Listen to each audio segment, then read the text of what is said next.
لیکن یہ کہ امام مہدی کی حکومت قائم کرنے کے لیے کون لوگ آئیں گے؟ عرب جو ہیں وہ اندر سے کھوکھلے ہو چکے ہیں، عیاشی نے، دولت نے، پیسے نے، دولت، پیسہ، عیاشی، اس کی وجہ سے کھوکھلے ہو چکے ہیں۔ یہاں میں آپ کو دو حدیثیں سنانا چاہتا ہوں۔ سنن ابن ماجہ کی روایت ہے حضرت ابو ہریرہ سے رضی اللہ تعالی عنہ، قال قال رسول اللہ صلی اللہ علیہ وسلم اذا وقعت الملاحم بعث اللہ بعثا من الموالی ہم اکرم العرب فرسا واجودہ سلاحا یوید اللہ بہم الدین، رواہ ابن ماجہ عن ابی ہریرہ رضی اللہ تعالی عنہ۔ جب ملاحم کا دور شروع ہوگا تو اللہ تعالیٰ اٹھائے گا ایک لشکر یا لشکروں پر لشکر موالی میں سے۔ موالی کون ہے؟ عربوں نے جب فتح کیا تھا اس پورے علاقے کو خلافت راشدہ کے دوران، اور پھر وہ لوگ جو ہے، ایک رائے تو یہ تھی کہ انہیں غلام بنایا جائے سارے آبادیوں کو، لیکن یہ کہ حضرت عمر کا اجتہاد تھا، اس کے مطابق جو ان کو غلام نہیں بنایا گیا تو وہ موالی کی حیثیت رکھتے ہیں۔ عربوں میں دم نہیں ہے، موالی میں سے لشکر اٹھیں گے کہ جو در حقیقت حضرت مہدی کی حکومت کو قائم کریں گے۔ دوسری حدیث سنیے، عن عبداللہ ابن الحارث رضی اللہ تعالی عنہ، اور یہ ابن ماجہ کی روایت ہے، قال قال رسول اللہ صلی اللہ علیہ وسلم یخرج الناس من المشرق فیوطئون للمہدی یعنی سلطانہ، لشکر نکلیں گے، لوگ آئیں گے مشرق سے اور وہ حضرت مہدی کی حکومت کو جمائیں گے اور قائم کریں گے۔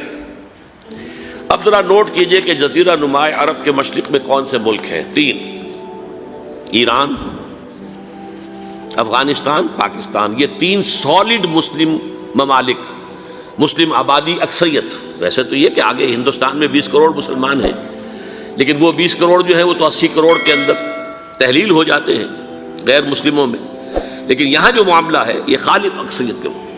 ان میں سے ایران کا معاملہ جہاں تک ہے، نمبر 1 یہ کہ وہ شیعہ عقائد کے حصار میں بند ہے، اس سے ادھر ادھر ہونا اس کے لیے ممکن نہیں۔ حدیث میں یہ بھی آتا کہ اصفہان سے 70,000 یہودی دجال کا ساتھ دیں گے۔ لیکن بہرحال خراسان ایک صوبہ ہے افغانستان کا اس وقت بھی، شمال مشرقی کونے میں، مجھے امید ہے وہاں سے خیر کی، کیونکہ خراسان کا لفظ وہاں پہ شامل ہے، اور حضور کی حدیث میں بعد میں آپ کو سناؤں گا کہ خراسان سے فوجیں چلیں گی جو یروشلم کو دوبارہ حاصل کریں گی، فتح کریں گی۔ جیسے پہلے یروشلم کھویا عربوں نے تھا، دوبارہ حاصل کیا تھا کرد نے، کرد خون صلاح الدین ایوبی رحمۃ اللہ علیہ، ایسے اب پھر عربوں نے کھویا ہے، لیکن لینے والے خراسان سے لشکر آئیں گے۔ یخرج من خراسان رایات سود لا یردھا شیء حتی تنصب بإیلیا، خراسان کے علاقے سے کالے علم لے کر لشکر چلیں گے جن کے رخ کو کوئی موڑ نہیں سکے گا جب تک کہ وہ جا کر یروشلم میں نصب نہ ہو جائے۔ اس کے بعد نام آتا ہے پاکستان کا۔ یہ ہے میری اور آپ کی داستان، اور یہ ہے سبب جس کی وجہ سے کہ میں آپ سے یہ گفتگو کر رہا ہوں۔ اصل میں تو کس لیے؟ محض ایک علمی استفادہ، محض اپنی بات آراء کو ظاہر کرنے کا شوق نہیں، بلکہ یہ کہ اپنی ذمہ داری ہم پہچانیں کہ ہم کس مقام پر کھڑے ہیں۔ دیکھیے، اس پاکستان کے بارے میں یا ہندوستان کے بارے میں علامہ اقبال نے کہا تھا اپنے ترانہ ملی میں، میر عرب کو آئی ٹھنڈی ہوا جہاں سے، میرا وطن وہی ہے، میرا وطن وہی ہے۔ اور مجھے بتایا گیا کہ سنن ابی داؤد میں یہ روایت موجود ہے کہ حضور نے فرمایا کہ ہندوستان کی طرف سے مجھے ٹھنڈی ہوا آتی ہے، اگرچہ مجھے وہ حدیث ابھی نہیں ملی ہے، لیکن حزب التحریر کا ایک کارڈ مجھے ملا تھا، تو اس میں اس حدیث کا اور اس میں ابو داؤد کا روایت کا حوالہ موجود تھا۔ لیکن میں جو چیز آپ کو بتا چکا ہوں وہ یہ کہ الف ثانی کا پورا تجدیدی کارنامہ اس ہندوستان کی سرزمین میں ہوا۔ مجدد الف ثانی شیخ احمد سرندی، شاہ ولی اللہ دہلوی، سید احمد بریلوی، وہ تو ہمارے پاکستان میں آ کر جو ہے ان کا خون جذب ہوا ارض پاکستان میں۔ پھر شیخ الہند مولانا محمود حسن۔ تحریک خلافت چلی تو صرف ہندوستان میں چلی اور کہیں نہیں چلی۔ آزادی کی تحریک چلی پوری دنیا میں، وہ نیشنلزم کی بنیاد پر چلی، ملے نیشنلزم، عرب نیشنلزم، ترک نیشنلزم۔ ہمارے ہاں چلی تو اسلام کے نام پر، پاکستان کا مطلب کیا؟ لا الہ الا اللہ۔ پھر پاکستان قائم ہوا معجزے کے طور پر، بلکہ نازل ہوا ہے لیلۃ القدر میں، انا انزلناہ فی لیلۃ القدر، جیسے قرآن نازل ہوا لیلۃ القدر میں، یہ پاکستان بھی نازل ہوا لیلۃ القدر میں۔ اس کا برقرار رہنا ابھی تک معجزہ ہے۔ ہندو یہ سمجھتا تھا، کانگریس سمجھتی تھی کہ جھٹپٹ ختم ہو جائے گا۔ پھر یہ کہ اس کا قرارداد مقاصد کا پاس ہو جانا، مزید بھی اور اضافی دفعات دستور میں آ جانا، اب کمرشل انٹرسٹ کو ربا قرار دے کر حرام قرار دینا، یہ سارے لینڈ مارکس ہیں کہ جو اشارہ کر رہے ہیں کسی چیز کی طرف، معاملہ کدھر جا رہا ہے۔ پھر یہ کہ یہ جو 14ویں صدی کے مجدد تھے شیخ الہند، اس کے بعد سے کچھ ایسی شخصیتیں عظیم پیدا ہوئی ہیں ہند میں، جن کو میں سمجھتا ہوں کہ 14ویں صدی کے مجدد اور 15ویں صدی کے مجدد کے درمیان یہ 15ویں صدی کے مجدد کی راہ کو سیدھا کرنے والے، جیسے کہ حضرت یحییٰ نے کہا تھا میں تو آنے والے کا راستہ سیدھا کر رہا ہوں حضرت عیسیٰ کے لیے، ایسے ہی 15ویں صدی کے لیے امام مہدی کے لیے راستہ صاف کرنے والے سب سے پہلے علامہ اقبال، جنہوں نے اسلام کا تصور دین کی حیثیت سے دوبارہ زندہ کیا ہے، ورنہ اسلام ایک مذہب کی شکل اختیار کر چکا تھا۔ پھر مولانا مودودی، مولانا ابوالکلام آزاد حکومت الہیہ کے نعرے کے ساتھ میدان میں آئے۔ یہ اقبال نے جو تصور پیش کیا تھا اس پر عملی جد و جہد کے لیے حزب اللہ قائم ہوئی۔ نوٹ کر لیجئے 11 برس کا فرق ہے عمر کا علامہ اقبال کے اور ابوالکلام کے، اور 1913 میں جب حزب اللہ قائم کی ہے اس وقت علامہ اقبال کی ملی شاعری اپنے عروج کو پہنچ چکی تھی۔ پھر یہ کہ علامہ اقبال کے بعد تعمیل جو ہے اس کام کی وہ ابوالکلام نے کی، لیکن روایتی علماء کی شدید مخالفت کی وجہ سے وہ بددل ہو کر چھوڑ گئے، کانگریس میں شامل ہو گئے، بساط جو ہے حزب اللہ کی انہوں نے لپیٹ دی۔ پھر مولانا مودودی آئے، انہوں نے وہ ڈور جو ہے اس کا سرا تھاما، جماعت اسلامی قائم کی حکومت الہیہ ہی کے قیام کے لیے۔ اگرچہ میرے نزدیک یہ کہ وہ انتخابی اور ایک قومی سیاست کی ایک جماعت بن کر پاکستان میں جو ہے دلدل میں پھنس گئی ہے، اب ہم اس کی کوشش کر رہے ہیں، تنظیم اسلامی اور یہ تحریک خلافت جس کے تحت یہ جلسہ ہو رہا ہے، یہ ساری چیزیں وہ ہیں کہ آپ کو سوائے پاکستان کے اور کہیں نہیں ملیں گی پوری دنیا میں۔ معلوم ہوتا ہے کہ پاکستان کو بہت بڑا رول پلے کرنا ہے اس میں، اور اس کے ساتھ اب جمع کر لیجئے افغانستان کی عمارت افغانستان، اسلامی عمارت افغانستان قائم ہو چکی ہے۔ یہ پچھلے 20 سالوں میں جو کچھ وہاں ہوتا رہا ہے اس سے پہلے تصور نہیں ہو سکتا تھا۔ علامہ اقبال کے فرزند بھی دیکھ کر آئے ہیں، تو اگرچہ وہ خود میں سمجھتا ہوں کہ خاصے انہیں آپ لبرل کہیں، آزاد خیال کہیں، لیکن اس درجے متاثر ہو کر آئے تھے کہ انہوں نے یہ کہا افغانستان میں جو میں نے حالات دیکھے ہیں کہ اگر 2-4 اور مسلمان ملکوں کے اندر یہ نظام قائم ہو جائے تو پوری دنیا مسلمان ہو جائے گی۔ یہ سب کچھ کیسے ہو رہا ہے؟ یہ آنے والے دور کی جھلکیاں ہیں۔ Coming events are casting their shadows before. یہ سب بتا رہے ہیں کہ پاکستان افغانستان کو مل کر اس میں کوئی عظیم رول پلے کرنا ہے۔ اور اس کے ضمن میں اب میں علامہ اقبال کے بارے میں آخری بات کہہ رہا ہوں۔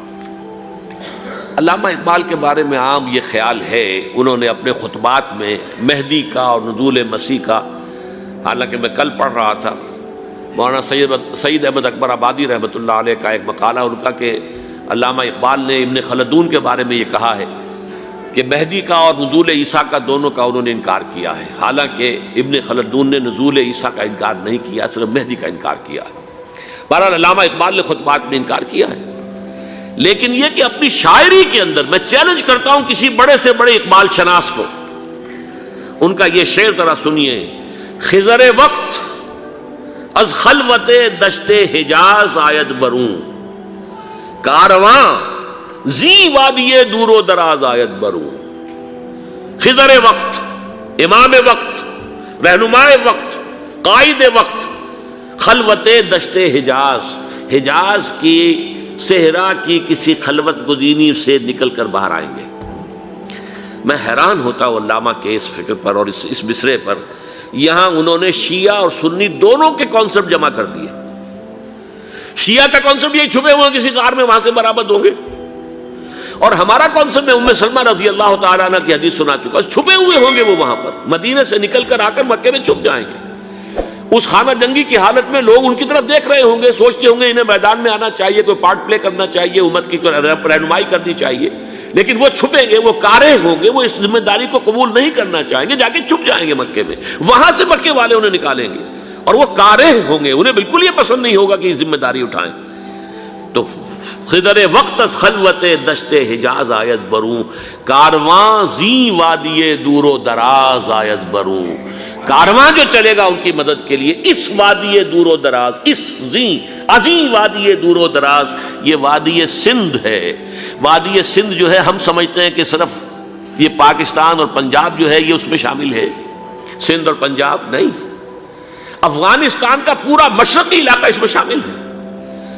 جیسے دریائے جہلم سندھ میں جا رہا ہے، جیسے دریائے گلگت سندھ میں آ کر ملتا ہے، جیسے دریائے چناب اور راوی اور جہلم اور یہ سب جا رہے ہیں اور آ رہے ہیں، اسی طرح دریائے کابل کہاں سے آ رہا ہے، دریائے گومل کہاں سے آ رہا ہے، ٹوچی کہاں سے آ رہا ہے، یہ سارا جو ہے ڈرین جو ہو رہا ہے، ایسٹرن جو ہے پارٹ آف افغانستان، یہ سب وادی ہے۔ اس وادی کے یہ دو حصے ہیں، ایک حصہ جو ہے یہ ادھر پاکستان میں ہے اور اسی وادی کا دوسرا حصہ جو ہے وہ افغانستان میں ہے۔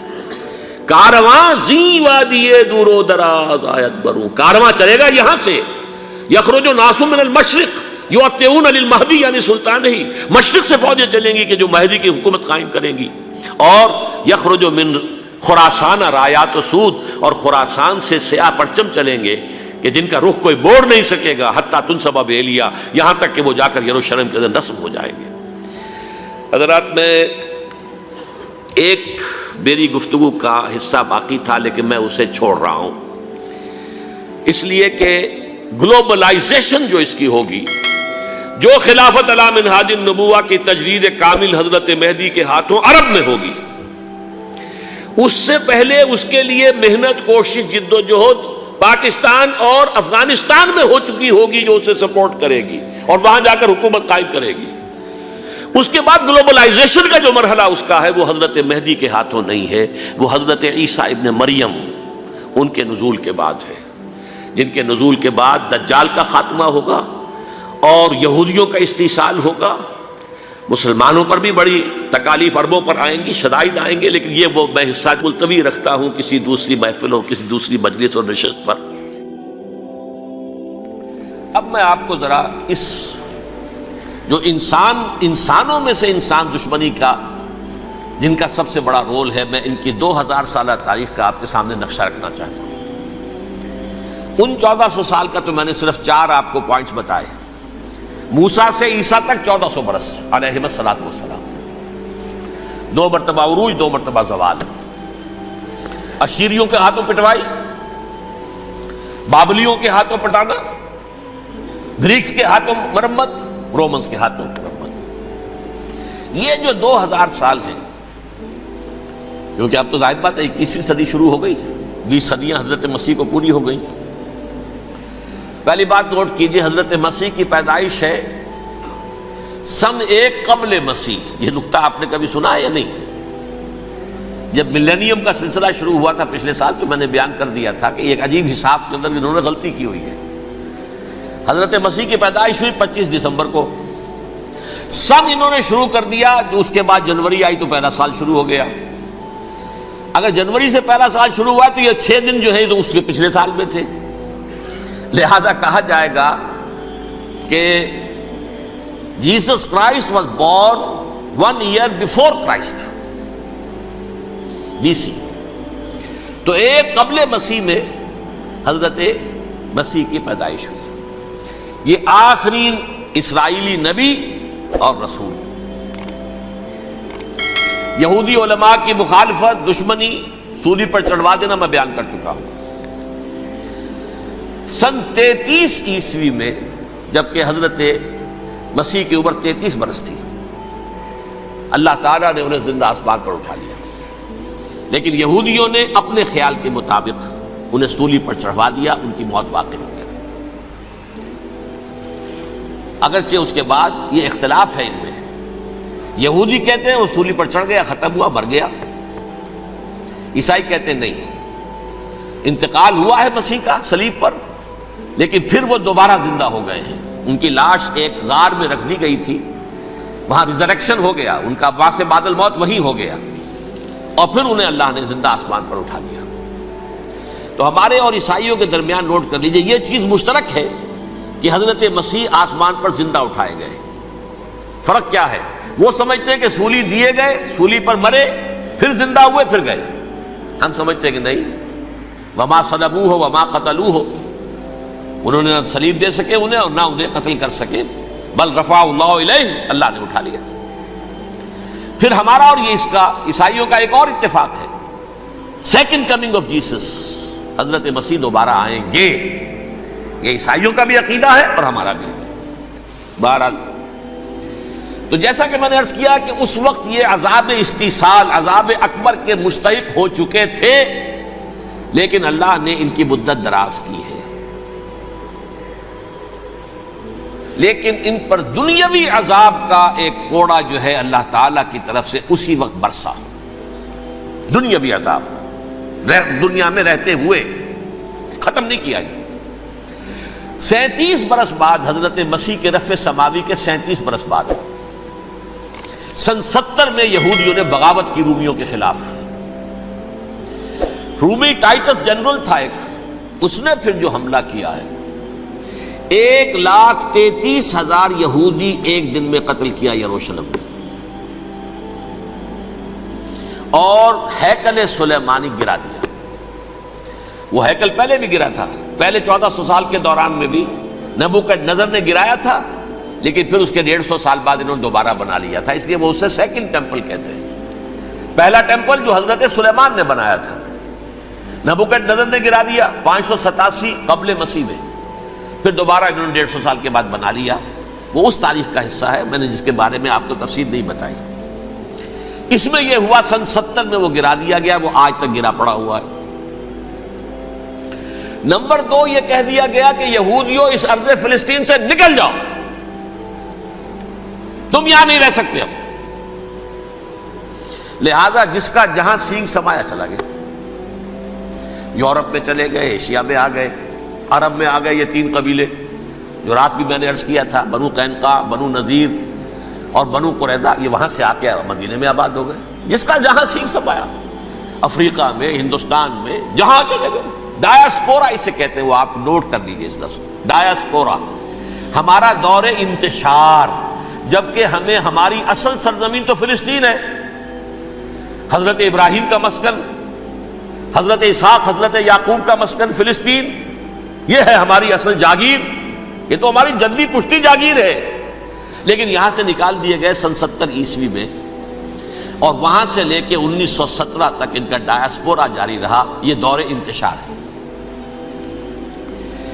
اس دور انتشار کے اب چند حصے ہیں جس کو میں چاہتا ہوں کہ آپ علیحدہ علیحدہ سمجھ لیں۔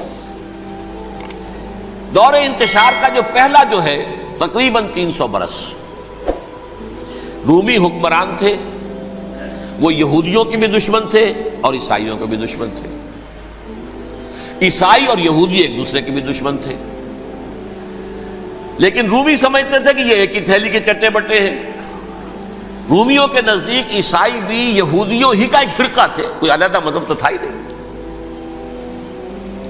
لہذا رومی جو ہیں رومنز، وہ ان دونوں کو ستاتے تھے، مارتے تھے، اور یہ آپس میں لڑتے تھے۔ یہودی عیسائیوں کو مارتے تھے، عیسائی یہودیوں کو مارتے تھے۔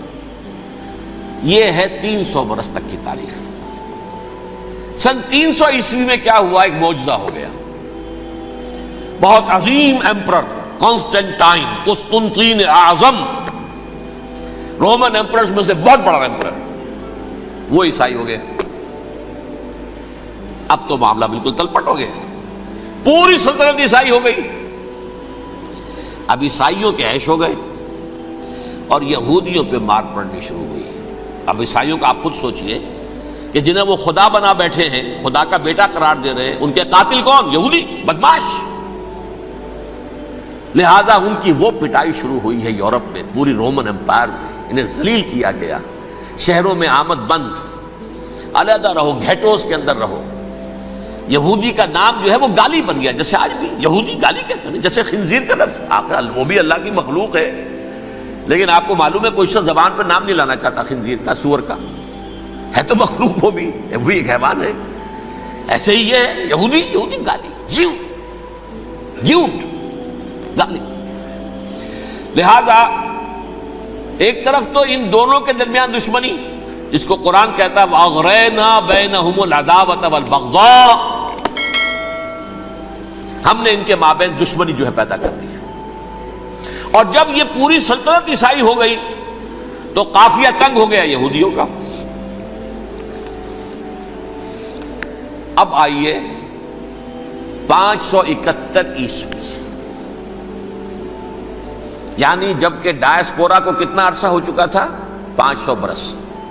سن 70 سے شروع ہوا نا ڈائسپورا، جب ٹائٹس نے گرایا ہے ہیکل کو اور نکال باہر کیا انہیں فلسطین سے، بھاگ جاؤ یہاں ایک یہودی بھی نہیں رہے گا، فلسطین سے نکال دیے گئے۔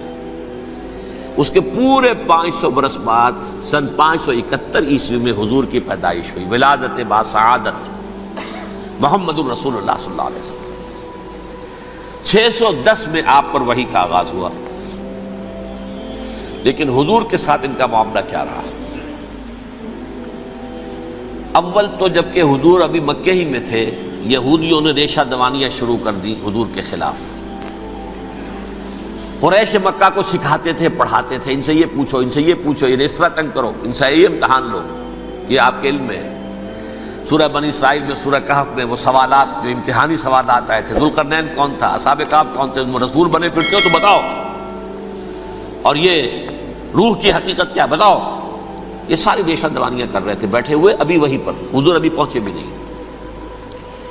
ہجرت فرما کر حضور تشریف لے آئے تو حضور نے، جسے ماسٹر سٹروک کہا جائے گا، یعنی اسٹیٹس مین شپ کا ماسٹر سٹروک، آپ نے مدینے میں آتے یہودیوں کے ساتھ پیکٹ کر دیا، جوائنٹ ڈیفنس پیکٹ آف مدینہ، کہ اگر مکے والے ہم پر حملہ کریں گے تو ہم مل جل کر ایک قوم کی حیثیت سے مقابلہ کریں گے۔ یہ میثاق مدینہ کہلاتا ہے، جس کے بہت غلط معنی پہنائے جا رہے ہیں آج کل۔ بہرحال میں موضوع میرا چونکہ یہ نہیں، میں ادھر نہیں جاؤں گا، لیکن ہوا کیا؟ ہر مرتبہ یہ خیانت کے مرتکب ہوئے، ان نے جو عہد کیے تھے ان سے پھرے، اندر ہی اندر سازش، ریشہ دوانی، حضور کی بدترین دشمنی۔ سورہ نساء کی آیت نمبر 12 میں، 14 میں، 13 میں فرمایا ہے لا تزال تطلع علی خائنۃ منہم، اے نبی ہمیشہ آپ کے علم میں ان کی طرف سے خیانتیں، بددیانتیاں آتی رہیں گی، اور بار بار وہ مسلسل جنگ کی آگ بھڑکاتے تھے۔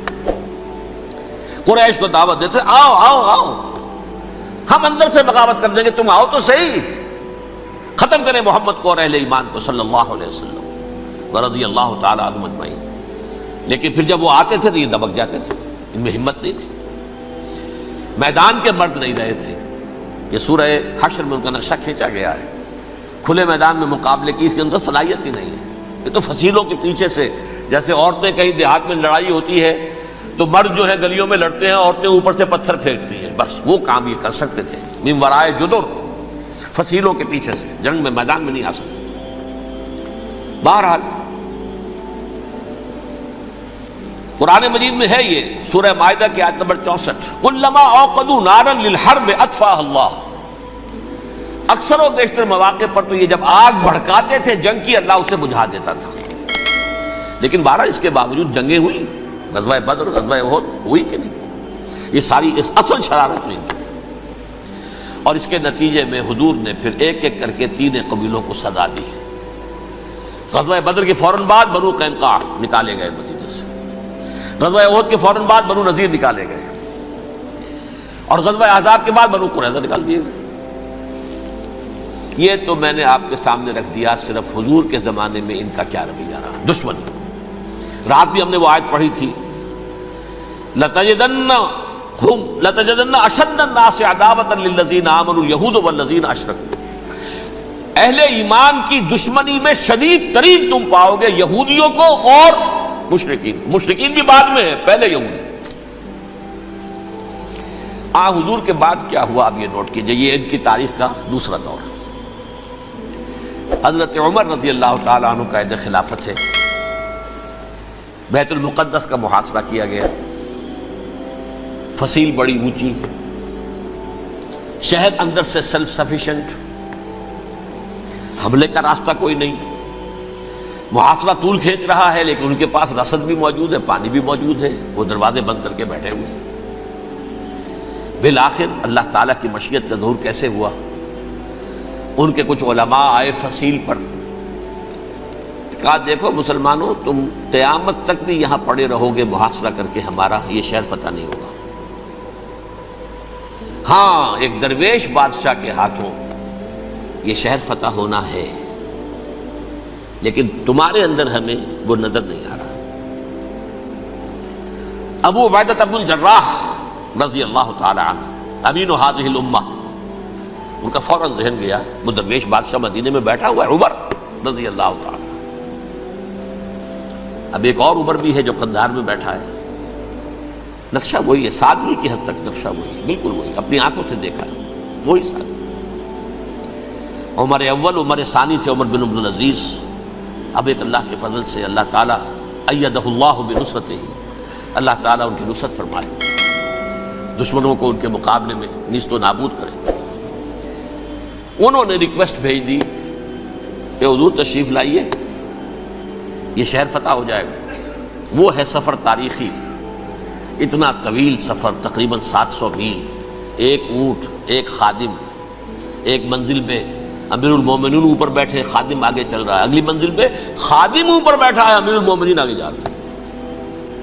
اور جب پہنچے ہیں تو وہ باری تھی خادم کی، انہوں نے ہاتھ جوڑ دیا، حضور خدا کے لیے تم کیا کہیں گے لوگ، وہ میرا برا حال کر دیں گے، تمہیں شرم نہیں آئی؟ امیر المومنین پیدل آگے چل رہے ہیں نکیل پکڑ کر، اور تم بیٹھے ہو اوپر براجمان ہو۔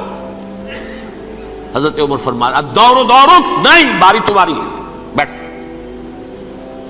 اس حال میں پہنچے ہیں، اور پھر یہ کہ ابو عبیدہ بن الجراح آئے ہیں، استقبال کیا ہے تو دیکھا ہے اس حال میں چلے آ رہے ہیں، عمر نکیل پکڑے ہوئے چلے آ رہے ہیں، اور کہتے ہیں کہ کہیں کیچڑ ویچڑ تھا، جوتے خراب ہو گئے تھے، وہ بھی اتار کے ہاتھ میں پکڑے ہوئے، کپڑے تو تھے ہی پھٹے ہوئے۔ انہوں نے کہا بھی حضرت ابو عبیدہ نے، دیکھیے یہ بڑا متمدن ملک ہے، بڑا مہذب علاقہ ہے یہ، آپ ذرا حلیہ اپنا درست فرما لیں تب جا کے پیش ہم آپ کو کریں گے۔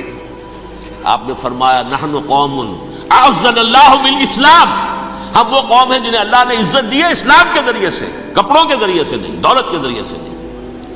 اسی حال میں گئے ہیں، اوپر سے انہوں نے کھڑے ہو کر نشانیاں دیکھی ہیں، اپنی کتابیں کھولی، ہاں یہ وہی ہے، اچھا لو جی سرنڈر، شہر تمہارے ہاتھ میں۔ خون کا ایک قطرہ نہیں بہا اور بیت المقدس فتح ہو گیا۔ لیکن اس وقت حضرت عمر نے ایک نرمی یہ کی کہ یہودیوں کے لیے بھی اسے اوپن سٹی قرار دے دیا۔ یہ احسان عظیم حضرت عمر کا، اس سے پہلے یہودی آ ہی نہیں سکتا تھا، داخل ہی نہیں ہو سکتا تھا، وہاں وہ آ کر وزٹ نہیں کر سکتا تھا، زیارت نہیں کر سکتا تھا اپنے مقدس مقامات کی۔ حضرت عمر نے یوں سمجھیے کہ تقریباً 550 برس کے بعد ان کے لیے راستہ کھولا ہے کہ ہاں تم آ سکتے ہو، زیارت کر سکتے ہو۔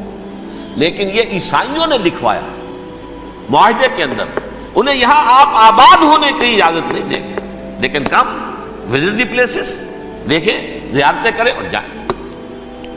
یہ معاہدہ حضرت عمر کا ہے رضی اللہ تعالیٰ، جو پھر خلافت راشدہ کے بعد بنو امیہ نے بھی اس کو آرڈر کیا، بنو عباس نے کیا، پھر جو ہمارے یہ ترکوں میں اندر خلافت آئی تو ترک خلفاء نے بھی اس معاہدے کی پوری پابندی کی۔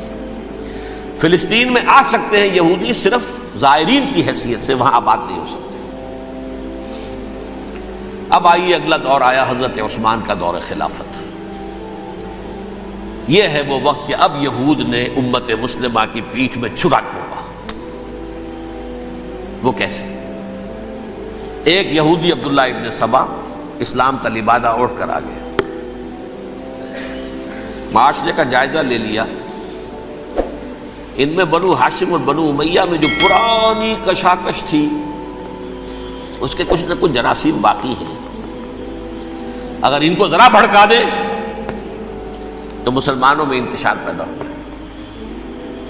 کہا یہ عثمان کون ہے؟ یہ تو بنو امیہ میں سے ہے، یہ حق تو بنو ہاشم کا ہے، خلافت ان کے پاس ہونی چاہیے، محمد کے تو رشتہ دار وہ ہے صلی اللہ علیہ وسلم۔ عوام الناس کے اندر بات پھیلنی شروع ہوئی، پھر ایک بڑی سازش کے انداز میں حضرت عثمان کے خلاف پروپیگنڈا، حضرت عثمان کے جو عاملین تھے، گورنر تھے، ان کے خلاف پروپیگنڈا، اور ایسی ہوشیاری کرتے تھے کہ کوفے میں کوفے کے حاکم کے خلاف کچھ نہیں کہنا، اجی مصر میں یہ ہو رہا ہے، اجی شام میں یہ ہو رہا ہے، اجی یہ جو عثمان ہے وہ یہ کر رہا ہے، یہ ظلم ہو رہا ہے، یہ لوٹ مار ہو رہی ہے، یہ خیانتیں ہو رہی ہیں۔ اب نہ تو اس زمانے میں مینز آف کمیونیکیشن، کیسے تصدیق کریں؟ افواہیں تو آپ آج کراچی کے اندر شروع ہو جائے تو پتہ نہیں چل سکتا کسی کو کہ کیا اس میں صداقت ہے کیا جھوٹ ہے. اور بری بات جو ہے فطرت انسانی کی کمزوری ہے وہ فوراً قبول کرتا ہے. کسی کے بارے میں اچھی بات ماننے کو تیار نہیں ہوتا لیکن بری بات تو فوراً تیار. بہرحال یہ فتنہ انہوں نے اٹھایا، حضرت علی کی الوہیت کا فتنہ اٹھایا، حضرت عثمان کے خلاف الفتنۃ الکبریٰ برپا کیا. حضرت عثمان شہید ہوئے. اس کے بعد 5 برس تک مسلمان ایک دوسرے کی گردنیں کاٹتے رہے، باہمی خانہ جنگی ہوئی. امت کو وہ زخم لگایا ہے جو آج تک جس سے خون رس رہا ہے. یہ شیعان عثمان اور شیعان علی تھے جو بعد میں پھر سنی اور شیعہ ہو اور آج تک ہے. فتنہ کس نے جگایا؟ ایک عبداللہ ابن سبا یہودی اور اس کے کارندے، شیطان کا ایجنٹ، اور انسانوں میں سے بھی اس کے جو بھی حواریین تھے اور شیطانوں کے اندر سے بھی تھے، انہوں نے بھی اس آگ کو بھڑکایا. یہ آپ سوچ لیجئے کہ یہ کس نے وہ زخم لگایا؟ یہودی. اگلا دور آیا، خلافت راشدہ ختم ہوئی، بنو امیہ کا بھی دور کافی گزر گیا. طارق ابن زیاد 712 عیسوی میں حملہ کرتے ہیں اسپین پر. اسپین اس وقت عیسائیت کا بہت بڑا گڑھ، بڑے کٹر ترین عیسائی جو ہے وہ اسپین میں تھے. لہذا یہودیوں کی وہاں بہت پٹائی ہوتی تھی. میں بتا چکا ہوں، دشمنی تھی ان کی تو چلی آ رہی تھی عیسائیوں کے ہاتھوں یہودیوں کی. وہ تو سن 300 عیسوی سے ایمپرر کانسٹنٹائن کے بعد سے شروع ہو گئی تھی. اس حوالے سے یہودیوں نے اس وقت چالاکی یہ برتی، کچھ راستے واسطے بتائے، کچھ مدد کی طارق ابن زیاد کی. طارق ابن زیاد نے انہیں اپنا محسن سمجھا. ہسپانیہ فتح ہو گیا تو یہودی چونکہ محسنین کی فہرست میں آ چکے تھے، انہیں بہت اقتدار نصیب ہوا. بڑی سپورٹ مسلمانوں نے دی. ان کے بڑے بڑے علماء جو ہیں اسی دور کے اندر پیدا ہوئے، بڑے بڑے تھنکرز ان کے اسی دور میں پیدا ہوئے. بن گوریون جو کہ ایک وزیر اعظم تھا اسرائیل کا، اس نے یہ لکھا ہے اپنی کتاب میں، Muslim Spain was the golden era of our diaspora. وہ ڈائسپورا جو 70 عیسوی سے شروع ہوا تھا اور 1917 عیسوی تک جاری رہا ہے، اس میں سے گولڈن ایرا ہمارا جو تھا وہ مسلم اسپین تھا. ہسپانیہ میں بیٹھ کر ہم نے عیش کیے. لیکن وہاں سے انہوں نے اور جو کچھ کیا، یہ تو داستان کے اندر بہت سے گوشے ہیں، لیکن میں جس اسٹریٹ لائن میں چل رہا ہوں اس کے اعتبار سے ایک بات سمجھ لیں. وہاں بیٹھ کر انہوں نے اب عیسائیت کی پیٹھ میں چھرا گھونپا، پروٹیسٹنٹ مذہب پیدا کیا، تقسیم کر دیا. جیسے شیعہ سنی کی تقسیم، عبداللہ ابن سبا، رومن کیتھولک اور پروٹیسٹنٹ کی تقسیم، یہودی علماء. ہوتا کیا تھا؟ ہسپانیہ کی یونیورسٹیاں ہیں، کارڈووا میں ہے، ٹولیڈو میں ہے، گریناڈا میں ہے، غرناطہ، قرطبہ، تولیتلا، اور وہاں آتے تھے لوگ. فرانس سے چلے آ رہے ہیں نوجوان پڑھنے کے لیے، جرمنی سے چلے آ رہے ہیں، اٹلی سے چلے آ رہے ہیں. 3 ہی ملک قریب ترین پڑھتے ہیں سینٹرل جو یورپ کے ہیں. یہاں پر جو ہے وہ اسلام جو نور پھیلا رہا تھا اس سے بھی مستفیض ہوئے. جہالت کے جو ہے پردے ان کے وہ چھٹے. اس کے ساتھ ہی وہ یہودی وہاں ان کے اندر جو جراثیم داخل کر رہے تھے وہ اس عیسائیت کے خلاف بغاوت، جو اس وقت دنیا میں عیسائیت اس وقت تھی. پوپ کا راج تھا دنیا میں اس وقت. یورپ میں جو عیسائیت تھی اس میں ایک طرف بادشاہ تھے، لیکن بادشاہوں کی حیثیت وہاں پر یوں سمجھ لیجئے کٹ پتلیوں کی تھی. اصل قوت پوپ کے ہاتھ میں تھی. اور پوپ کو انہوں نے جیسے قرآن نے کہا اتخذوا احبارهم ورهبانهم اربابا من دون اللہ، کیونکہ سینٹ پال نے شریعت موسوی ساقط کر دی تھی تو اب شریعت تھی ہی نہیں. پوپ کو اختیار تھا جس چیز کو چاہے حلال قرار دے دے، جس چیز کو چاہے حرام قرار دے دے. اتخذوا احبارهم ورهبانهم اربابا من دون اللہ. انہوں نے کہا صاحب یہ پوپ کس بلا کا نام ہے، یہ بھی انسان ہے. بات تو ٹھیک تھی نا، اصل حیثیت تو کتاب کی ہونی چاہیے نا، ڈیوائن بک، دی ریویلڈ اسکرپچر. لہذا اور یہ کتاب ہر شخص پڑھ سکتا ہے. کوئی پوپ کے باپ کو جو ہے کوئی اس کے لیے پروپرائٹری رائٹس تو نہیں ہے کہ صرف پوپ پڑھ سکتا ہے یا پادری پڑھ سکتے ہیں. ہم بھی پڑھ سکتے ہیں، ہم بھی سمجھ سکتے ہیں. یہ باتیں تھی کہ جن کو بڑھا چڑھا کر بیان کر کے اور پوپ کا اقتدار ختم کرا دیا اور توجہ مرکوز کر دی بائبل کی طرف۔ اب بائبل میں بڑا حصہ تو اولڈ ٹیسٹامنٹ کا ہے۔ نتیجہ کیا ہوا؟ یہود کی عظمت پروٹیسٹنٹس کے نزدیک مسلم ہو گئی۔ اصل قوم تو یہ ہے، وہ دشمنی بدلی کہ نہیں بدلی؟ موسیٰ کے امتی یہ ہے، تورات موسیٰ کو دی گئی، ابراہیم کی نسل یہ ہے۔ لہذا وہ جو دشمنی تھی، جو عداوت تھی کہ ہمارے خدا کو سولی چڑھانے والے ہیں یہ بدماش، اس کا ازالہ ہوا۔ اس پروٹیسٹنٹ مذہب کے نتیجے میں یہ میں اب آپ کو بتاتا ہوں کہ ایک نتیجہ وہ نکلا ہے جسے برٹرنڈ رسل نے بیان کیا ہے۔ اس کی کتاب ہے ان پریز آف آئیڈلنس، صفحہ 108۔ وہ لکھتا ہے the Christians retaining the Judaic belief in special revelation added to it the Roman desire for worldwide domination and the Greek taste for metaphysical subtleties. The combination produced the most fiercely persecuting religion that the world has yet known. یہ تین چیزیں آ کر عیسائیت میں مل گئی۔ ایک تو جب یہ اولڈ ٹیسٹامنٹ جو ہے وہ ان کے ہاتھ میں آ گئی، اور اس کے میں کچھ آپ کو بتا دیتا ہوں کہ اولڈ ٹیسٹامنٹ کی تعلیمات، کیونکہ یہ اولڈ ٹیسٹامنٹ جو ہے یہ محرف تھی۔ اصل تورات تو گم ہو گئی تھی 587 قبل مسیح میں، جب پہلی مرتبہ ہیکل جو ہے تباہ ہوا ہے، اس وقت ختم ہو گئی تھی۔ اس کے کوئی 150 سال کے بعد انہوں نے یادداشتوں سے مرتب کر کے لکھی ہے۔ اب اس میں ان کے اپنے خیالات، اپنے امانی، اپنی توجیحات وہ شامل ہو گئی۔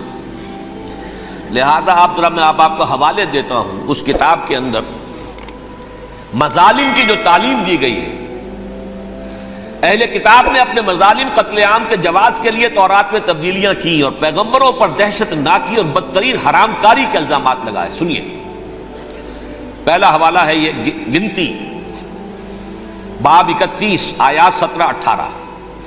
اس لیے ان بچوں میں جتنے لڑکے ہیں سب کو مار ڈالو، اور جتنی عورتیں مرد کا منہ دیکھ چکی ہیں ان کو بھی قتل کر ڈالو، لیکن ان لڑکیوں کو جو مرد سے واقف نہیں اور اچھوتی ہیں اپنے لیے زندہ رکھو۔ یہ کسی اللہ کی کتاب کا یہ جملہ ہو سکتا ہے؟ کسی ریویلڈ بک کا؟ اور سنیے، یہ ہے استثناء ڈیٹرانومی باب 20 آیت 16-18۔ پر ان قوموں کے شہروں میں جن کو خداوند تیرا خدا میراث کے طور پر تجھ کو دیتا ہے، کسی ذی نفس کو جیتا نہ بچا رکھنا، جیسا خداوند تیرے خدا نے تجھ کو حکم دیا بالکل نیست کر دینا۔ مرد، عورتیں، بچے، بوڑھے سب ختم۔ یہ کتاب مقدس ہے۔ اور سنیے، سیموئیل باب 27 آیت نمبر 9۔ اور داؤد نے اس سرزمین کو تباہ کر ڈالا اور عورت مرد کسی کو جیتا نہ چھوڑا۔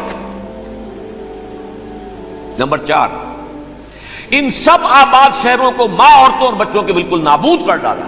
کتاب استثناء باب 3 آیت 6۔ یہ ہے جو کہہ رہا ہے برٹرنڈ رسل، کرسچینٹی میں آ کر یہ تین چیزیں شامل ہو گئی۔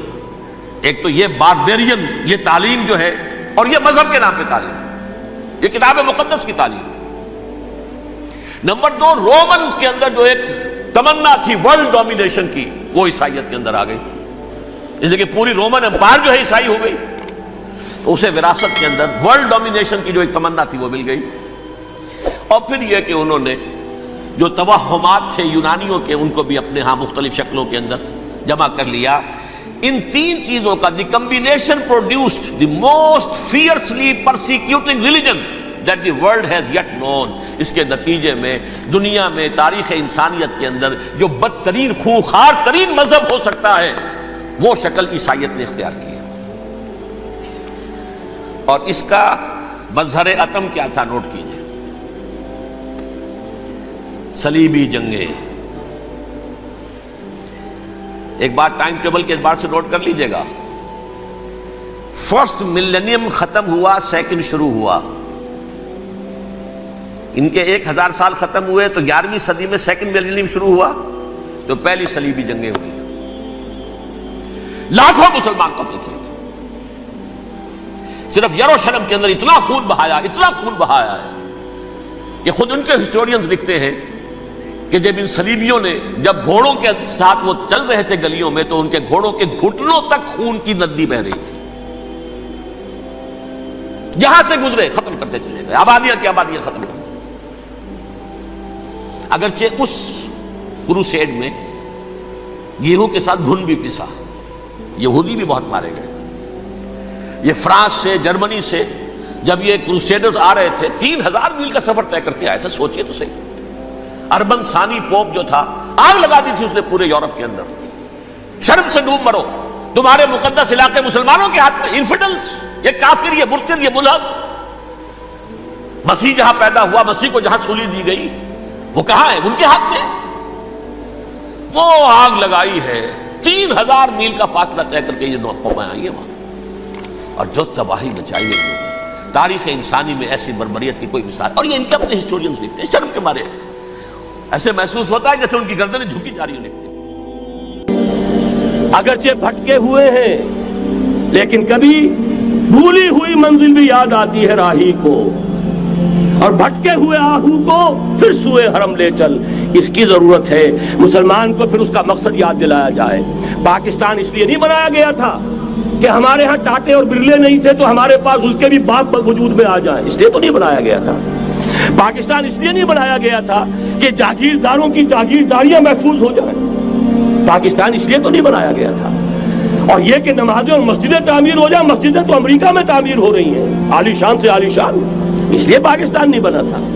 آج بھی مسلمان, میں معذرت سے عرض کر رہا ہوں مولانا سے, آج بھی بھارتی مسلمان کی ایوریج نمازی ہونے کے اعتبار سے پاکستانی مسلمان سے کہیں بہتر. آج بھی برقع نظر آ جائے گا تو ہندوستان میں نظر آ جائے گا. میں نے اپنی آنکھوں دیکھے چند سال پہلے جب مکہ مسجد حیدرآباد دکن میں 3 دن مسلسل میری تقریریں ہوئی ہیں, 10,000 مرد اور 5,000 خواتین, اور ان میں سے کوئی بغیر برقعے کے نہیں تھی. ایک سیلاب نظر آ رہا تھا برقعوں کا کہ جب جلسہ ختم ہوا ہے رات کے 12 بجے 3 دن تک متواتر. یہاں کہاں نظر آئے گا برقع آپ کو؟ یہاں تو جس کے بعد 2 پیسے ہو گئے اس نے سب سے پہلے برقع اتار کے پھینک دیا. معلوم اچھی طرح سمجھ لیجئے یہ چیزیں تو وہاں زیادہ ہیں یہاں کی نسبت. اصل ضرورت تھی کہ یہاں اس نظام کو قائم کیا جائے, وہ نظام عدل اجتماعی, وہ جس میں حریت ہو, جس میں عام آدمی بھی خلیفہ وقت کو ٹوک سکے. یہ کرتا کیسے بن گیا؟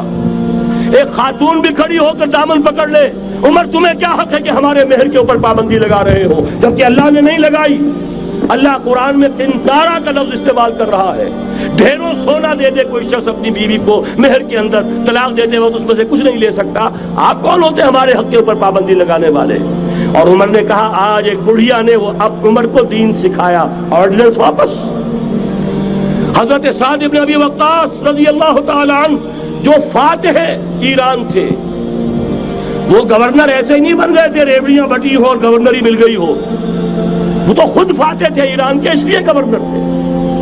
صرف ایک پرچہ پہنچا ہے بارگاہ خلافت میں, حضرت عمر فاروق کے پاس انفارمیشن آئی سعد نے اپنے گھر کے باہر ڈیوڑی بنا لی ہے اور ایک دربان کھڑا کر دیا ہے. حضرت بلال کو بھیجا ہے رقعہ دے کر, اور یہ حکم تھا کہ بلال پہلے تو جاتے ہی ڈیوڑی میں آگ لگا دینا, پھر یہ رقعہ دینا میرا. اور رقعے میں لکھا ہوا تھا, اے سعد, لوگوں کو ان کی ماں نے آزاد جانا تھا, تم نے انہیں اپنا غلام کب سے بنا لیا ہے. یہ دربان کھڑے کر دیا اپنے آگے. وہ حریت, وہ مساوات کہ جا رہا ہو خلیفہ وقت اور چارج لینے جا رہا ہے بیت المقدس کا, کوئی ذاتی علاج کے لیے نہیں جا رہا, سیر و سیاحت کے لیے نہیں جا رہا, چارج لینے کے لیے بالکل سرکاری وزٹ ہے, آفیشل وزٹ ہے, اسٹیٹ وزٹ ہے. اور حال کیا ہے؟ 700 میل کا فاصلہ طے کرنا اور ایک اونٹنی, کوئی انٹوریج نہیں, کوئی قدم و حشم نہیں, کوئی جمبو جٹ بھرے ہوئے نہیں, کچھ نہیں. ایک اونٹنی, ایک خادم. اس ایک اونٹنی پر چونکہ راستے کا راشن بھی ہے لہذا 2 آدمی نہیں بیٹھ سکتے, ایک بیٹھ سکتا ہے. ایک منزل خلیفہ وقت بیٹھا ہوا ہے اوپر اور خادم نکیل پکڑ کر چل رہا ہے. اگلی منزل خادم اوپر بیٹھا ہے اور خلیفہ وقت عمر بن الخطاب رضی اللہ تعالی عنہ, اور وہ آگے آگے نکیل پکڑ کر چل رہے ہیں. یہ نظام چاہیے آج نوع انسانی کو۔ اس کے انتظار میں، اس کی تلاش میں نوع انسانی نے کتنے تجربے کر لیے، کیسی چھلانگیں لگائیں، ملوکیت ختم کی، آسمان سے گرا کھجور میں اٹکا، جمہوریت آئی نام نہاد، لیکن وہ سرمایہ دارانہ نظام بن کر آگے سے بڑھ کر لعنت بن گئی۔ پہلے جاگیردار مسلط تھا، اب سرمایہ دار اور کارخانے دار مسلط ہو گیا۔ اس سے نکلنے کے لیے زور لگایا، کمیونزم کی طرف گئے، چھلانگ لگائی، اب ایک پارٹی ڈکٹیٹر بن کر بیٹھ گئی۔ انسان رست از یک بنتا افتاد در بندے دیگر، ایک چیز سے غلامی سے نجات پاتا ہے، دوسری میں پھنس جاتا ہے۔ اور کیوں؟ کہ وہ نظام عدل اجتماعی جو محمد عربی کو دے کر بھیجا گیا تھا، اس کے کسٹوڈین سوئے ہوئے ہیں، اس کے کسٹوڈینز کو اندازہ ہی نہیں۔ یہ نسخہ تو ہمارے پاس تھا، ہمیں عمل کرنا تھا اور دنیا کے سامنے پیش کرنا تھا۔ پاکستان بنایا اس لیے گیا تھا کہ ہم اس کا ایک نمونہ دنیا کے سامنے پیش کریں گے۔ قائد اعظم نے فرمایا تھا کہ ہم یہ چاہتے ہیں کہ پاکستان کی صورت میں، عہد حاضر میں، اسلام کے اصول حریت و اخوت و مساوات کا ایک نمونہ قائم کر کے دکھائیں۔ کہاں ہے وہ؟ بھٹک گئے، سو گئے۔ وَلَنُذِيقَنَّهُم مِّنَ الْعَذَابِ الْأَدْنَىٰ دُونَ الْعَذَابِ الْأَكْبَرِ، بڑے عذاب سے پہلے چھوٹا عذاب کا مزہ چکھائیں گے۔ لَعَلَّهُمْ يَرْجِعُونَ، شاید کہ لوٹ آئیں۔ کوئی عجب نہیں اس عذاب الادنیٰ سے بعد ہم جاگے نہیں، ہوش میں نہیں آئے، کوئی عجب نہیں کہ بڑے عذاب کا کوڑا ہماری پیٹھوں پر برس جائے۔ لیکن مجھے یہ یقین ہے، نوٹ کر لیجئے، اگر یہ دوسرا امکان ہو گیا، خدا نہ خواستہ اللہ کے عذاب کا کوڑا ہماری پیٹھ پر برسا، مجھے یقین ہے اللہ ہندوؤں کو مسلمان بننے کی توفیق دے گا، لیکن اسلام کا بول بالا اسی خطے سے ہوگا۔ تاریخ میں یہ ہو چکا ہے آیا فتنہ تاتار کے افسانے سے، پاسباں مل گئے کعبے کو صنم خانے سے۔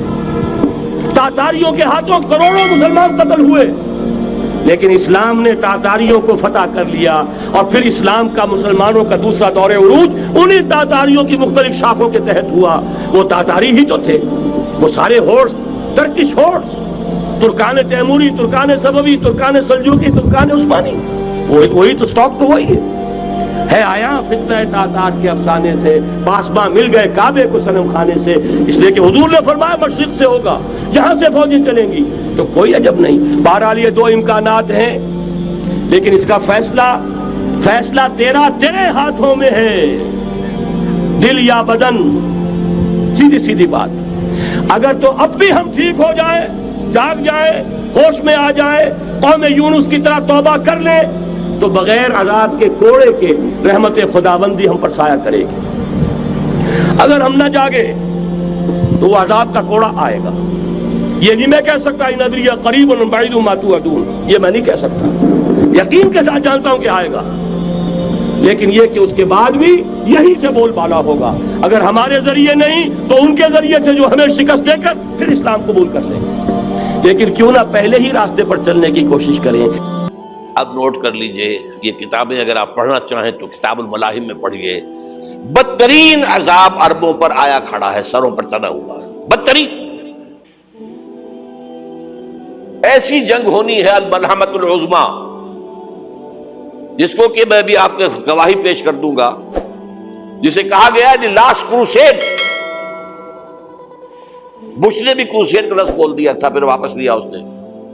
نکل جاتی ہے جس کے منہ سے سچی بات مستی میں، فقیہ مصلحت بین سے اور ہندے بادہ خار اچھا، کروسیڈ کہہ کر پھر واپس لیا۔ یہ کروسیڈ،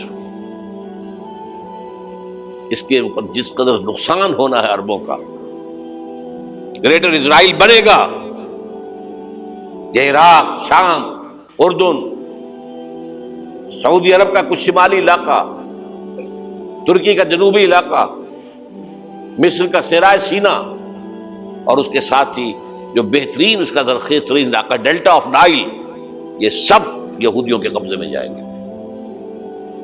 اس کو حدیث میں کہا گیا الملحمۃ العظمیٰ۔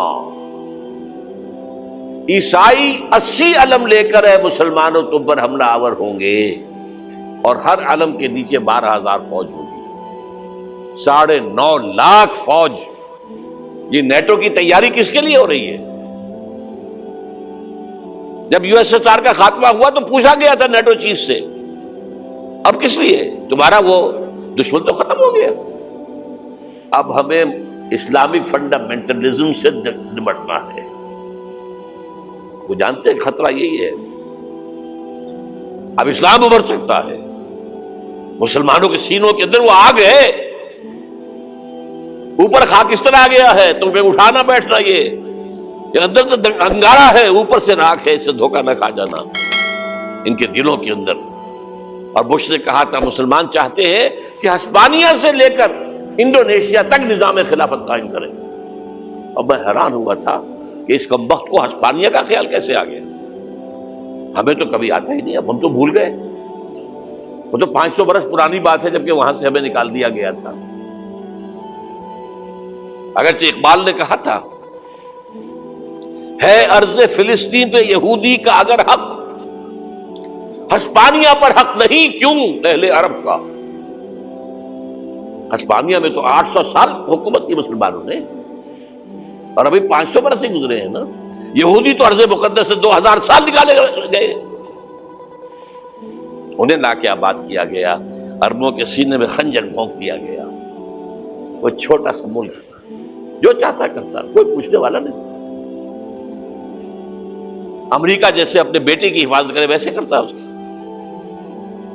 اور حضور نے فرمایا ہے وہ جنگ جب ہوگی تو ایک باپ کے اگر 100 بیٹے ہوں گے تو 99 ختم ہو جائیں گے، ایک بچے گا، یہ حدیث ہے، حدیث ہے صحیح۔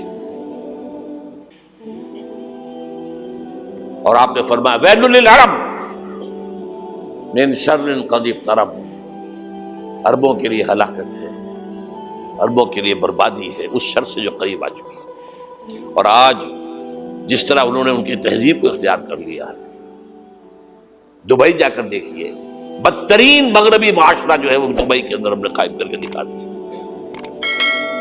اب سعودی عرب اس راستے پر بڑھ رہا ہے، اور اس کے بعد نمبر 2 پر جو ہے ہم پاکستانی ہیں۔ لیکن میں اس کے وہ پہلی بات جو کہہ رہا ہوں وہ تو یقینی ہے، اس میں تو احادیث صحیحہ موجود ہے، اگرچہ اس کے بعد پانسا پلٹے گا، پھر حضرت مہدی کا ظہور ہوگا، حضرت عیسیٰ کا نزول ہوگا، اور وہ گریٹر اسرائیل گریٹر گریو یارڈ بنے گا یہودیوں کا، ایک ایک یہودی قتل ہوگا اور دفن ہوگا۔ یہ بات میں ہونا ہے، میں پہلی بات پرچ کر رہا ہوں، وہ پانسا پلٹے گا جب پلٹے گا۔ ابھی جو سامنے ہے وہ کیا ہے؟ جس ملحمۃ العظمیٰ کہا حضور نے، جسے آرمگیڈون کہتے ہیں عیسائی۔ آرمگیڈون کی اگر کہیں جا کر آپ دیکھیں گے، آپ ڈکشنری میں مانی تو کیا لکھا ہے؟ A very big war which will be fought between the forces of evil and good before the end of this world۔ اس دنیا کے خاتمے سے پہلے خیر اور شر کی قوتوں کے درمیان بہت بڑی جنگ ہوگی۔ ارمجدون اسے کہتے ہیں عربی میں، اور آرمگیڈون اسے کہتے ہیں انگریزی کے اندر، اور یہ بائبل کی آخری کتاب کے اندر ہے، جو اس میں کہ مکاشفات یوحنا، ریولیشنز آف سینٹ جان۔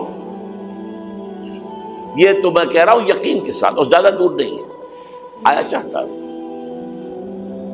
اس لیے کہ یہودیوں کا اور عیسائی جو کنزرویٹوز ہیں، نیو کنزرویٹوز، ان کا 5 نکاتی ایجنڈا ہے متفق علیہ، جس کے تحت کہ یہ جنگ صلیبی شروع کی گئی ہے۔ تو سن لیجئے آپ، آرمگیڈون نمبر 1، گریٹر اسرائیل قائم ہو جانا اس کے نتیجے میں نمبر 2، مسجد اقصی اور قبۃ الصغریٰ کو گرانا نمبر 3، وہاں 3rd ٹیمپل، وہ مسجد جو حضرت سلیمان نے بنائی تھی 1000 قبل مسیح میں، پھر برباد کی تھی نبوکدنضر نے، دوبارہ بنائی گئی، پھر دوبارہ ختم ہوئی 70 عیسوی تک گری پڑی ہے، ان کا خانہ کعبہ گرا ہوا ہے 70 عیسوی سے لے کر آج تک۔ ایک دیوار ہے ویلنگ وال، جہاں جاتے ہیں، روتے ہیں، پیٹتے ہیں، ماتم کرتے ہیں، وہاں وہ بنے گا 3rd ٹیمپل۔ اور نمبر 4، اس میں لا کر رکھا جائے گا تخت حضرت داؤد کا۔ یہ تخت کہاں ہے اس وقت؟ یہ لندن شریف کے اندر جو ان کی پارلیمنٹ کا جو چرچ ہے، ویسٹ منسٹر ایبے، اس میں رکھا ہوا ہے۔ ایک پتھر تھا جس پر بٹھا کر حضرت داؤد کی تاج پوشی ہوئی، پھر حضرت سلیمان کی ہوئی، پھر وہ پتھر رکھ دیا گیا، جب حضرت سلیمان نے بنایا ہیکل مسجد اقصیٰ، وہاں رہا وہ. ہر بادشاہ جو تھا یہودی اسی کے اوپر بٹھا کر اس کی تاج پوشی ہوتی تھی. سن 70 میں ٹائٹس نے گرایا اسے ہیکل کو، وہ پتھر لے گیا، وہاں سے روم گیا، روم سے آئرلینڈ گیا، آئرلینڈ سے اسکاٹ لینڈ آیا، اسکاٹ لینڈ سے انگلینڈ آیا، اور اب وہ رکھا ہوا ہے 14ویں صدی عیسوی سے آج تک. وہ ویسٹ منسٹر ایبے میں رکھا ہوا، ایک کرسی کی سیٹ میں اسے بنا دیا گیا ہے تخت کی شکل میں. اب انگریزوں میں کوئی ملکہ ہو، کوئی بادشاہ ہو جس کی بھی تاج پوشی ہونی اس میں ہو، یہ لا کر رکھا جائے گا تھرڈ ٹیمپل میں. اور اس پر یہودیوں کے خیال کے مطابق ان کا مسیحا آئے گا جو مسیح دجال ہوگا. عیسائیوں کے خیال کے مطابق حضرت عیسیٰ آئیں گے، وہ ہمارا بھی خیال ہے حضرت عیسیٰ آئیں گے علیہ السلام. بہرحال یہ تو بعد کی باتیں ہیں نا. اس وقت جو میں عرض کر رہا ہوں عربوں پر بہت بڑا عذاب، اور پاکستان کا معاملہ البتہ یہ ہے، میں یقین سے نہیں کہہ سکتا. ہینگنگ ان دی بیلنس، ہو سکتا ہے اللہ تعالیٰ ہم پر رحم فرمائے، ہو سکتا ہے، اگرچہ اس کی کچھ شرائط ہوگی. چمن کے مالک اگر بنا لیں موافق اپنا شعار، اب بھی چمن میں آ سکتی ہے پلٹ کر چمن سے روٹھی بہار، اب بھی ہو سکتی ہے. اور یہ بھی ہو سکتا ہے کہ اللہ تعالیٰ نے معجزانہ طور پر ہمیں ملک دیا، ہم نے اللہ سے بدعہدی کی، وعدہ خلافی کی، غداری کی، لہذا سزا دی جائے اور ہم سے یہ ملک چھین لیا جائے. It's just possible. دور نہ سمجھے، اسے انہونی بات نہ سمجھے. جو گھیراؤ ہو رہا ہے آپ کے مغرب میں نیٹو فورسز اور مشرق میں بھارتی فورسز گدھوں کی طرح بیٹھے ہوئے انتظار کر رہے ہیں پاکستان اور ڈسٹیبلائز ہو جائے، یہاں اور بدامنی ہو جائے. اب لاہور میں پھر آج دھماکے ہو گئے ہیں. 2 دن پہلے کا دھماکہ میں سہ کے آیا ہوا ہوں، آپ کے سامنے بیٹھا ہوں. وہ جانیں بچی ہیں جو ہماری اکیڈمی کا حشر ہوا وہ میں آپ کو نہیں بتا سکتا. یہ سارا کیوں ہو رہا ہے؟ تاکہ یہاں بدامنی ہو جائے اور ہمیں جواز مل جائے. مغرب سے نیٹو فورسز داخل ہو جائیں، مشرق سے بھارتی فورسز آ جائیں اور ہمارے ایٹمی دانت توڑ کر اور پھر ہمیں بھارت کے سامنے ڈال دیا جائے. نو ڈو ایز یو لائک. یہ ان کا نقشہ ہے. ہوگا کیا وہ اللہ جانتا ہے، ہوگا وہ جو اللہ چاہے گا. لیکن اللہ کا چاہنا جو ہے وہ کس پر منحصر ہے؟ یہاں انقلاب برپا کرو، یہاں اسلام لاؤ. اگر دھندوں میں لگے رہو گے تو وہ خود بخود نہیں آ جائے گا انقلاب. صحابہ نے جانیں دی تھی، کتنی تکلیفیں اٹھائی تھی.